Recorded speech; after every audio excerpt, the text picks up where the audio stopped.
welcome to The Big Picture. I'm Tina Jha. The centre has for a second time asked messaging service provider WhatsApp to withdraw its updated privacy policy. In a communication sent late on Tuesday to WhatsApp, the IT ministry said that the changes to the privacy policy and the manner of introducing these changes undermines the sacrosanct values of informational privacy, data security, and user choice for the Indian users and harms their rights and interests. The ministry also reiterated the discriminatory treatment meted out to Indian WhatsApp users compared to those in Europe. The notice to WhatsApp read, and I quote, "As you are doubtlessly aware, many Indian citizens depend on WhatsApp to communicate in everyday life. It is not just problematic, but also irresponsible for WhatsApp to leverage this position to impose unfair terms and conditions on the Indian users, particularly those that discriminate against the Indian users vis-a-vis users in Europe." So that's what the second notice from the government to WhatsApp read on discriminatory practices by the company. While the WhatsApp on its part maintains that its new privacy policy does not impact the privacy of personal messages for anyone, in a statement the company said majority of its users have already accepted the company's new privacy policy and no account in India has been deleted or functionality impaired after the 15th of May. So today on The Big Picture, we will analyze the updated privacy policy of WhatsApp. How is it discriminatory towards us, the Indian users? In what ways does it impact the privacy of personal messages? And what happens if the company does not withdraw its policy? So to discuss these aspects and also much more, I'm joined on the program by two distinguished panelists. Let me first introduce them to you. I have with me Mr. Brijesh Singh, IG Maharashtra Police. Thank you, sir, for joining us on the program. And Advocate Anuj Agarwal, he's a cyber law expert. Welcome to the show, Mr. Agarwal. In fact, let me begin the program with you, Mr. Agarwal. First of all, help us and our viewers understand the updated privacy policy of WhatsApp, the terms and conditions for use, and the manner of its implementation for which it has been served a notice by the government. See, in this new policy, WhatsApp has made two very significant changes. Number one, they are saying that they will be now sharing almost all the data, metadata, to the Facebook and all their associates. So it is not only that they are sharing the information with their parent company, but also the business associates, which no one knows, at least I and you do not know who is now going to have access to my data. They are only saying that your chats are private, they are encrypted. Other than that, each and every information is being shared, which includes my locational data, my IP address, and my business name, my personal name, my activities, my friend list, with groups with whom I am sharing myself with, or I am part of that. So this is something which is totally against the privacy guaranteed by the Constitution under Article 21, which was very clearly reiterated by the Constitution bench of Honorable Supreme Court in the Justice Pottaswamy case. So this is one ground on which the Government of India is opposing this update in the policy, which the WhatsApp is calling as update, and we are saying as a new introduction in the policy. Second is obviously the discriminatory nature of this policy. See, these kind of conditions or the data collection is obviously not prevalent or not allowed in European sphere, because they have already something called GDPR, Global Data Protection Regulation, by which the privacy of the residents of the European Union are guaranteed. Our law is pending in the Parliament for some time, but it does not mean that the same level of privacy is not expected of the Indian residents. Facebook or WhatsApp is a global company. They are bound by the law of the land, which also includes the spirit of the law.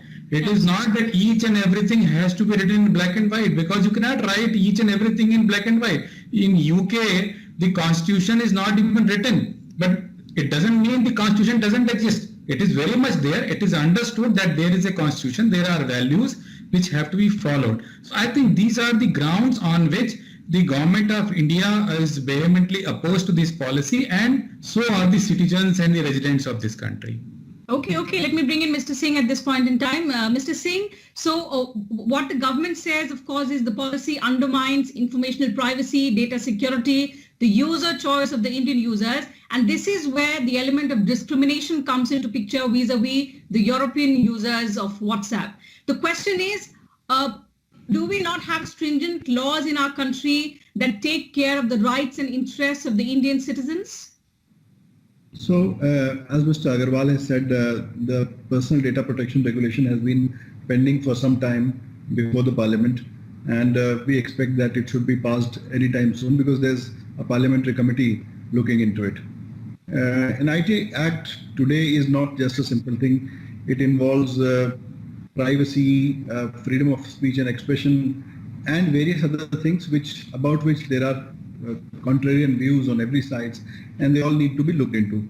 But having said that, I think a personal data protection regulation is the need of the day. But let me begin this with a very significant development on the WhatsApp privacy issue. So on 18th May, the Germany's lead data protection regulator has banned Facebook from using WhatsApp data for the next 3 months.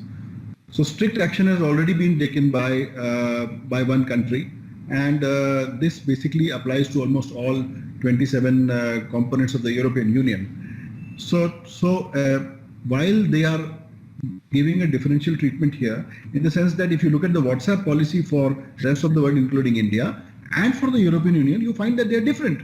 Because in Europe, they are giving people a chance to opt out from this particular data sharing. And here they are coercing Indians by saying that, oh, you will not be able to use this app after this particular date. Yes. That date has passed, and looking at the 400 million user base in India, I don't think so that they are actually in a position to arm twist us. So here is a condition that you respect the privacy of users' data in Europe, but here you want to change the conditions as you want, and you want to arm twist Indian users. That too, when you aspire to have a payment system built on your app and become a kind of a super app. So with these ambitions, if you do not have any respect for the law of the land, I think it's a very anomalous situation, and government has very rightly stepped into it and asked WhatsApp to be accountable for any such unilateral policy changes, which basically also in a way are anomalous because of network effects of Facebook, WhatsApp and Instagram coming together, and then they sharing data with each other. So this Competition Commission was also examining this, but this gives them a very unfair advantage on any other thing. So it's discriminatory in many ways, and even when it is not discriminatory in Europe, they have already taken action, and the lead data regulator of Germany has already stopped Facebook from using users' data. So this is the current development, and I do feel that the company has been very, very discriminatory with Indians. Okay, so Mr. Singh, when you talk about action, in the second notice that the government has served to WhatsApp, we have seen how the government has not just asked the company to withdraw its policy, but also in a way indicated that the company could face punitive action if it doesn't comply. So do you think WhatsApp could comply this time and withdraw? Or if not, what are the options that the government has? What kind of punitive action can we take as per the existing laws? So we have already seen that what happened with TikTok and hundreds of other Chinese apps, that the Union government has shown enough teeth and resolve to establish its data sovereignty, and to tell the world that if you have such a large user base here, you will have to respect the law of the land. And as Mr. Anuj was also saying, that if you operate here, you have a user base here, all your business is from here, then you cannot simply say that, oh, I do not agree to your laws, or that your laws are not appropriate. Again, if WhatsApp is sharing data with Facebook, Facebook doesn't have a stellar reputation with data. Look at the Cambridge Analytica scandal, and world over, where parliaments had summoned Facebook for its improper use of data, wherein it's even affecting democracy, freedom of speech and other rights, and even helping criminal syndicates to reach innocent victims.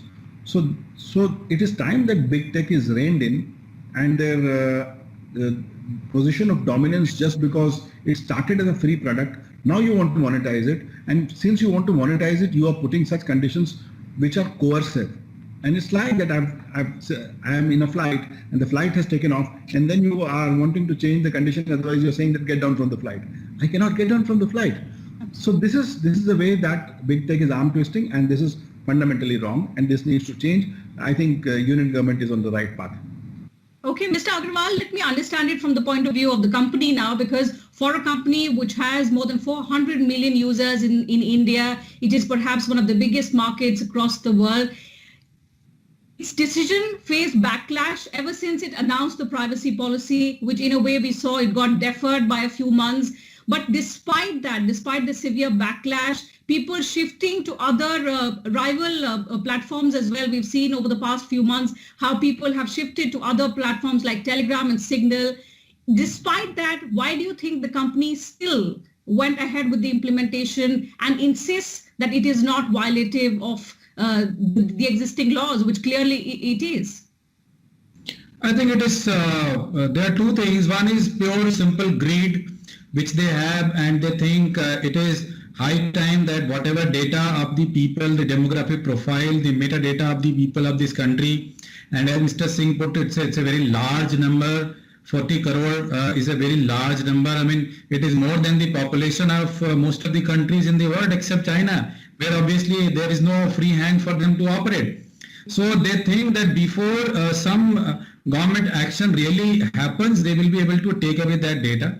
And second, we had been a very liberal democracy for the last 70 years after the independence, and where all and sundry have got a chance to operate. We have allowed somehow through our liberal approach of development, everybody to have its say. Whether it is a good business or not so good business, we have allowed them to operate. We are not that strict. So they are also thinking that this time also they will somehow get an opportunity to carry on in some or the other manner. Probably they were not expecting government to be really stern and tough this time.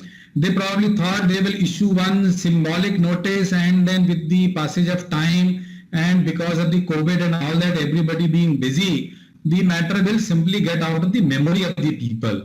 But the step which the government has taken, obviously it looks very different even by Indian government standards, that they are continuing working in the interest of the people and taken this stern notice to that logical end, that they have given 1 week's notice, and they have put companies like WhatsApp on the notice that look, if you do not comply and this is something which is sacrosanct, there would be strict action. I must tell you that we actually had taken strict action against the monopolistic behavior and of these various companies, and we have even shown many companies like Coca-Cola earlier the door in 1978 when they failed to follow the government formula of sharing what they are serving to the people. Government actually asked them to leave the country.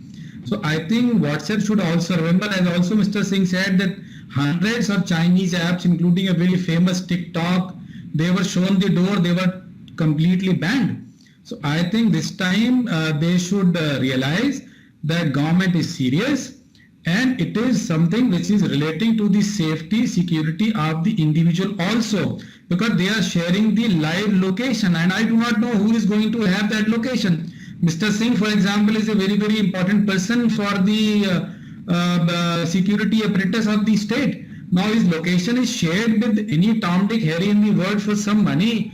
That is obviously not done, except with his own permission, with the government permission. Such data should not be shared. So I think they were thinking that it will not go that far, but I think government has taken the right step, and Supreme Court's mandate is very much there. Government must follow in the interest of the public. Okay, so both your panelists suggest that the government is, of course, on the right track. The judiciary, we know, has obviously upheld and time and again said that right to privacy is extremely important compared to even the value of these companies. We heard that earlier this year when the court was hearing the case. But Mr. Agarwal, let me also try and understand, at the moment, the company may not have anticipated the government will take it that far.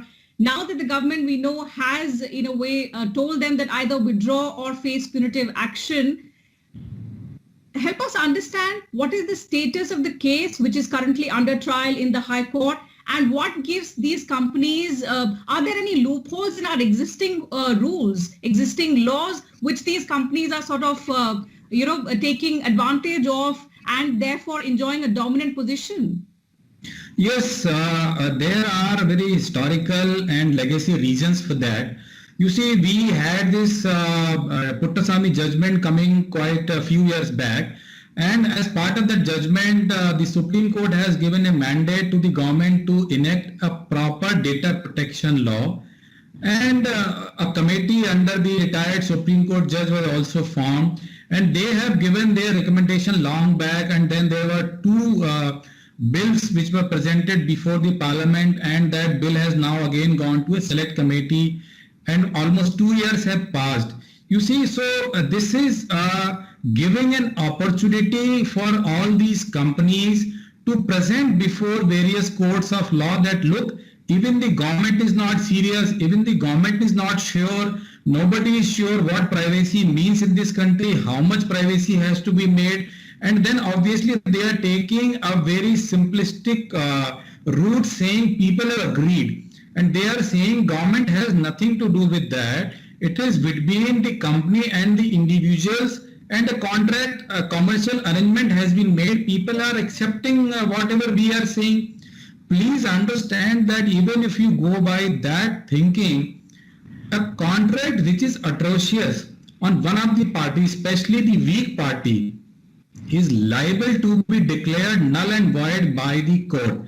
A party which has got a dominant position in a contract, even if the other party has agreed so-called voluntarily, the court on being approached can obviously look into that and declare that contract as null and void. So I think we have sufficient legal background to declare all these coercion and all these, biomedias to collect data from this country. But yes, our process is slow, and they are all trying to take advantage that, okay, whenever this final and definitive judgment comes against them, till that time at least they can keep on harvesting the data and making money out of that. Mr. Singh, do you agree? Are these companies, big tech companies, able to arm twist us because there are certain loopholes that we have not been able to tackle over these years? And because also, obviously, the procedure, as Mr. Agarwal points out, is so slow that it gives these companies the edge? See, if you look at Europe, they have a clear law. The law of General Data Protection Regulation. It basically decides what data you will collect, for what purposes you will collect, how long you will store, whether it was necessary to collect it, what would you do with that data, the life cycle of the data, including the user's right to be forgotten. So if we do not have these provisions, how are we going to implement them? It's basically a question of you as a product. If you are a product, then you don't control your data. But the GDPR put the user back in control and in charge of his or her own data. Now today, a user in the GDPR regime can go to this company and say, please delete all my data. But if you'll be very surprised. I have actually been reading the WhatsApp privacy policy. Do you know that even if you delete your WhatsApp account, they will keep your data for next 30 days, and then they say that okay, but in the backup it may remain more than 30 days and for an unspecified duration. So I cannot even delete my data here. If I want to opt out, if I want to go for another secure service or service which values me as an individual or values my privacy, I am not even allowed to do that because my data is being stored on their servers, which they will say it requires time to cleanse it, so will require 30 days, and in the backup it may remain more than 30 days. So this is actually a great disregard for the user's right over his own data. It is discriminatory, and I think rightfully the government, and I think subsequently courts would also take cognizance of it, because the government has filed an affidavit in the court saying on what grounds this is violative of privacy and of any regard for individuals' rights over his data. So I believe that it is time that this arm twisting by big tech should be stopped. See, when these all companies started, they started under this carte blanche of sections 230C of the Communications Decency Act of the USA, which gave them a carte blanche. So like the safe harbor, it told them that you are not subject to any civil or criminal proceedings. And since they did not have a monetization model earlier, they just kept on growing big. And once they've grown big, now they want to monetize. Once they want to monetize, they want your data. So Facebook could not earlier collect people's mobile phone numbers. But when it acquired WhatsApp, now it can get your phone numbers. So you know that I think in Europe, they have been fined in hundreds of millions of dollars, hundreds of millions of pounds for not telling about the possible WhatsApp acquisition. So their record on privacy, on respect for individual rights has been very muddy. And I think that it is time that some legal sanity is put in place, be it courts, be it regulation, be it government. But also, as Mr. Anuj has said, that in absence of a strong law or a basis, it is not just enough to give a right. That right should be justiciable, and there should be a provision for that. So we are eagerly waiting for PDPR. I think once PDPR comes, it has very similar provisions to GDPR, where it says that the data fiduciaries can be punished, that people who are holding your data can be punished for any violations up to 4% of their turnover per violation. And there nobody messes with them. In GDPR countries, they are very compliant. They nicely tell you that this is your data. See, if you are using a VPN and you log in from a GDPR country or a EU country, you will get very different notices while browsing the website. And they would give you a great granular control on the kind of cookies you want to use or the kind of data you want to share. But here, in absence of a law, we do not have these provisions. So I think it's really high time that we have stringent regulations around data protection and individual rights. And personal data protection bill certainly looks like the need of the hour, which will solve many of these problems as far as helping and ensuring that consumers' rights on their data is protected. Mr. Agarwal, so what Mr. Singh suggested, that the GDPR, which is one of the strictest in the world, the PDPR is going to be quite similar to it. So the crux of the matter is, does it ensure that consumers will have full control over their data, how the data is processed, and even their right to erase information, because WhatsApp holds that information for quite a long time, even after we delete it? See, this is something a very, very important right. And there is a debate going on in the digital world that whose data it is at the end of the day. When I create an account on any of the digital platform and I give some of my information to that platform to operate my account, and later on I share more and more information, conversation with my friends, families, business stakeholders, who is actually owning that data, whether I own this or it is now owned by the platform. If I own it, platform actually cannot use it, should not use it.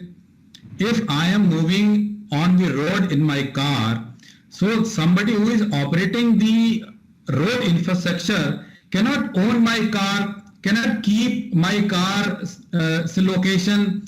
You just can't. You can't just do a jasusi on me when I am using your infrastructure. It is something what is happening today is that they are actually taking full control of me while I am using their infrastructure, although it is not at all intended supposed to be there. They have also been given certain safe harbor under intermediaries where they are claiming that we are only providing an infrastructure and we are actually not responsible what Mr. Agarwal or what Mr. Singh is doing on the platform. It is based on this premise that we are actually not knowing who is doing what. We are just providing a platform, but in effect, they are actually using all of our information. So they are getting involved into that. They are monitoring it. They are monetizing it. And they are selectively blocking people also on all these platforms, which means they are either side of the divide. They are saying we are intermediaries, we have actually no control, no interest in whatever people are doing. We actually do not know them. But as a matter of fact, they are utilizing all our information for monetizing. They are making money out of it. So strict law, whether modeled completely on the GDPR or having some local conditions, keeping in mind, obviously we are also a almost similar size of the country or a continent size country where our population is much more than the Europe. much more diversified and our needs are growing needs. So obviously we need a law which has to keep in mind the local interest, the interest of the Indian people, and has to be much more wide in nature. And that should also support some amount of local innovation. So a law which is applicable in Europe, which is already a developed country, which has already achieved certain milestones in terms of the technological development, while we are yet to reach there. So we need to have some flexibility, but that flexibility should be supporting the Indian ecosystem and the Indian people. It should not become a vehicle for data sovereignty being taken over by foreign players. So I think somewhere down the line, we need to have the law attuned to the Indian needs, Indian requirements. Okay, Mr. Singh, one last question from you. So obviously the personal data protection bill looks like the need of the hour, but until that bill sees light of the day, what should be the measures which India should be adopting, the government should be taking to ensure that any such policy by such big tech giants do not undermine our privacy, our data security, and of course, the most important of it all, our user choice? First of all, it's a welcome step by the government that it has stepped forward to protect users' choice, users' privacy and its rights over his or her own data. Till then, I think companies are definitely, though they value profits over privacy, but if your user base gets eroded, then you see that your business model is creating problems for you. So users should resist. If any such conditions which are either discriminatory or harmful to you, you should resist these policies. You should write against them, tweet against them, like the way you are organizing this talk. So this will go to a large number of people who would be made aware that, okay, this is happening. Otherwise, people are not even aware. So it starts with awareness, and people should resist against this arm twisting by tech giants. And in this, courts, government, and people all should stand together and resist this tyranny of big tech, where they are changing terms of service for their own monetary needs, for their own monetization, for their own business needs. They're totally disregarding rights, they're totally disregarding privacy, and they are totally disregarding choice. So this needs to stop, and I think we are in the right direction. Absolutely. And the government has been insisting time and again that in fulfillment of sovereign responsibility to protect the rights and interests of all Indians, it is going to explore all possible options that are available to it. And the companies must understand that apart from protecting the interests and rights of the citizens, it is also important to adhere to the law of the land where they are working in, where they are established.